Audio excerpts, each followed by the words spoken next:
Welcome to episode 9 of WIlbury Overland. We are doing wiring today. Today we're going to be talking about how to add lights, or at least how I added lights to my Smittybilt Scout. You can see on here I have got my front runner boxes purchased, and I'm working on figuring out how to strap those down so that they don't go anywhere when I'm actually traveling. But that is a job for another day. For right now, we're going to be talking about how we're going to add lights. We'll be using some little magnetic lux lights. I'll go over that here in just a second. And yeah, really excited about it, so let's get going. Now, this episode is going to be a little bit trippy on account of the fact that some of it was filmed several months ago and some of it was filmed right now, which is to say sometimes I'm going to be bearded and sometimes I will be clean shaven. But suffice it to say, the material's still good, just your narrator has a different look to him depending on the day. Before I start installing them, I did want to take a second and actually go over the lights themselves. I have 42 followers as of this filming. Not a sponsor. Alright, so Lux lighting systems. I got recommended these by some of the guys on a Facebook group. And so far, that Facebook group has never steered me wrong. They've been really great. So all it is, teeny tiny light, and it's got a super heavy duty magnet on the back. And so this little light is just an LED. You have to make sure that it is sitting flat on a flat surface, so it dissipates the heat. I guess it generates some heat. Not enough to cause a fire, I'm sure, but it does generate some heat. The reason that I am having my brother-in-law, who's an electrician, come by and actually help me install these things is because you can see the leads on these things is about 12 inches, maybe 8 inches, all right, not very far. And I don't do electricity. You know, I don't really do overlanding either, but here I am. So anyways, I've got all of this lead. We can just strip the wires and we can just tie it up, but he's just gonna help me with it. I get uncomfortable anytime I'm dealing with power.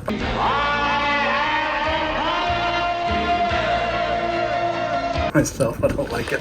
And so yeah, I said I had 10 lights. It looks like I've got 8 lights, but if he shows me how to do these, then I can do the rest for myself later. But they're little tiny things. I was worried about the magnet side of it. Magnets, I was thinking, well, they're gonna slip and slide all over the place, but man, everybody that I talked to from the Scout, the Smittybilt Scout community, were swearing by them, so we'll see. Anyways, we're just going to strip them, put them together like that, and then see how they work. Stay tuned. Gotta head over to the hardware store. I gotta pick up some electrical tape and some strippers.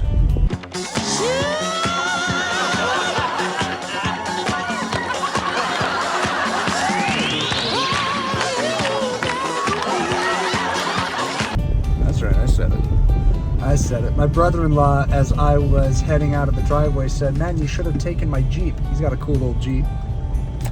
And I said, and missed the opportunity to drive in my Honda Civic without any effing AC in the middle of freaking summer? No, thank you, all right? This is my life, and it's just what I've chosen to do. All right, here we go. Let's go ask the nice kids inside Ace. They sell strippers. As I've stated many times on this channel, I don't know what I'm doing. And I do have some thoughts here though, all right? We've got our, you know, more robust strippers here for $42. And then your cheap strippers for 17 bucks. This shows my naivete. I can't tell the difference between an expensive stripper and a cheap stripper.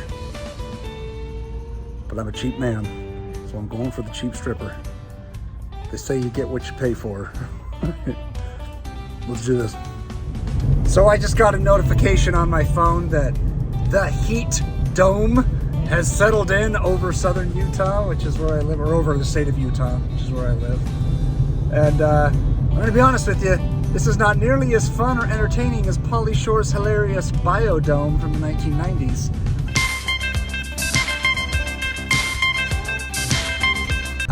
This dome sucks. Yeah, whoever the freak ordered the the reboot or the sequel to Biodome did a horrible job. All right, here we are, hard at work. The man has traced where each one of these different wires is heading. And now he's sitting up in here, kind of where, let's see if I can actually get this thing on there. There it is. Oh, okay.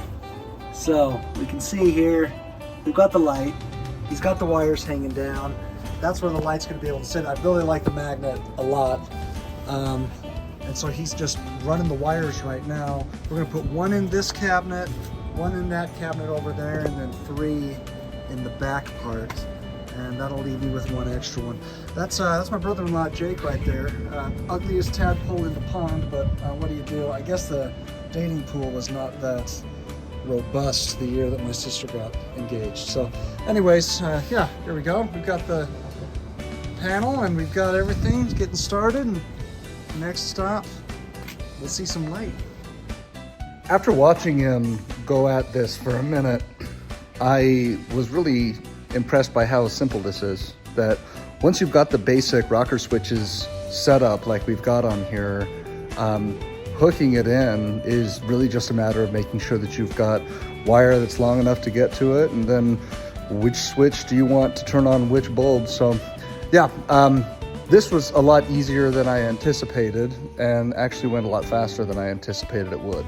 All right, the way that the guy had this wired originally was that every single one of these rocker switches turned on a different compartment, and after some soul searching and some talks with the brother-in-law, Jacob, Jay Tizzle is his street name, we gotta have one switch is gonna turn on both of these front panels, and yeah, we're gonna consolidate some of these. Quick note on the rocker switches that I hadn't considered before because I wasn't aware.